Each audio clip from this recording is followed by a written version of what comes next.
welcome to our life in the Philippines. So what you making there, hon? Eggplant with breadcrumbs.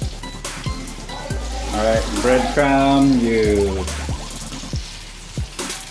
I bought breadcrumbs, egg, 1 egg, and eggplant. Alright. So this is the finished product over here. That's the finished product. It's crunchy, guys. So Crunchy eggplant. Try it. And you will love it. Alright. Crunchy. Let me try one. So here we got some...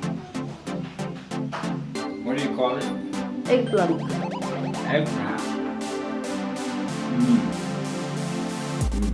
So good. That's a finished product. It's crunchy, guys. So try it. Right. Yep.